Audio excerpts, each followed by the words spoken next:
Vladimir Poutine à ce sujet, ce nouvel ordre mondial que vous appelez, qu'ils appellent en tout cas de leur vœu. Écoutons-le. L'Occident n'est pas capable de gouverner seul l'humanité, mais essaie désespérément de le faire, et la plupart des peuples du monde ne veulent plus le supporter. C'est là que réside la principale contradiction de la nouvelle ère. Pour reprendre les mots d'un classique de Lénine, la situation est révolutionnaire dans une certaine mesure. Les élites ne sont pas capables, et les gens ne veulent pas vivre comme ça.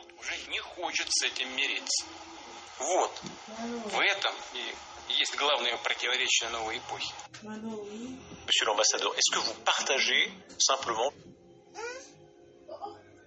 le point de vue de Vladimir Poutine ici? Nous sommes pour la construction d'un nouvel ordre mondial qui est, multipolaire. Oui. Nous préconisons que les affaires internationales doivent être gérées par tous les pays du monde. Oui, c'est ce que... Bien-aimés dans le Seigneur, frères et sœurs, que la paix de Dieu, le Père, vous soit donnée de la part de Jésus-Christ, notre Seigneur. Et aujourd'hui, il est important à ce que vous soyez au courant de ce qui se passe à travers le monde, plus particulièrement dans le cadre prophétique où M. Vladimir Poutine en a fait une déclaration, et aussi son homologue, ainsi que son homologue chinois, Xi Jinping, donc dans le contexte d'un nouvel ordre mondial. Donc ça, le nouvel ordre mondial, c'est l'un des points figurants dans le calendrier eschatologique. Alors, ce que je dis calendrier eschatologique, c'est-à-dire pour la fin des temps. Donc tout s'amène vers la fin, vers les événements prophétiques de la fin des temps. Alors il y a une chose très importante, c'est que le plus souvent, nous les chrétiens, nous n'avons pas l'œil sur ce qui se passe dans le monde. Nous nous sommes concentrés seulement en lisant quelques versets de la Bible sans tenir compte de la réalité à laquelle nous sommes en train de vivre. Alors, on doit être certain désormais que les événements, l'histoire plus particulièrement, les événements prophétiques de la fin des temps se sont enfermés dans l'histoire du quotidien. C'est-à-dire que c'est l'histoire qui accomplira bien sûr les événements, tant sur le plan politique, sur le plan social, sur le plan humanitaire, sur le plan religieux.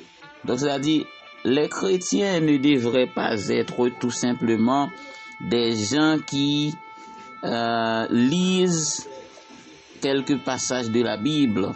Mais le chrétien aussi doit être un chercheur, quelqu'un qui essaie de trouver par des moyens les informations, surtout la une des informations. Qu'est-ce qui se passe dans le monde? Comment est-ce que le monde se comporte? Eh bien, dans le cas contraire, on aurait pu être au jour même de la fin et que tout le monde ne s'en rend pas compte de cela.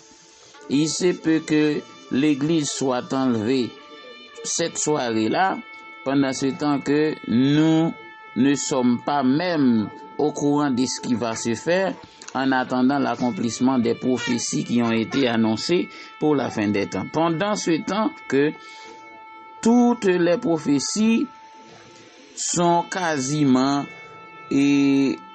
accomplies. Toutes les prophéties sont quasiment sur le point de trouver leur accomplissement. De l'autre côté, nous sommes en train de dormir, nous les chrétiens, nous ne savons presque rien de ce qui se passe à travers le monde. Certains disent nous ne faisons pas de la politique, donc nous ne sommes pas intéressés à cela. Nous ne sommes pas intéressés aux événements catastrophiques, aux catastrophes naturelles qui ont été prédits, qui ont été prophétisés. Nous ne sommes pas tellement intéressés à la question de la guerre. et puisque nous sommes des chrétiens, mais tout ça, c'est pour être une erreur de notre part lorsque nous ne sommes pas tenus informés, lorsque nous ne cherchons pas l'information. Tout ça, c'est un problème.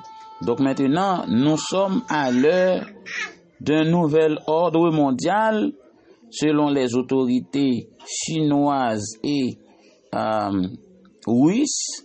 Donc, on a affirmé que l'Occident est échoué dans sa mission. Donc maintenant, il faut un nouvel ordre mondial. Donc, ce n'est pas une affaire. Chrétiens, réveillez-vous.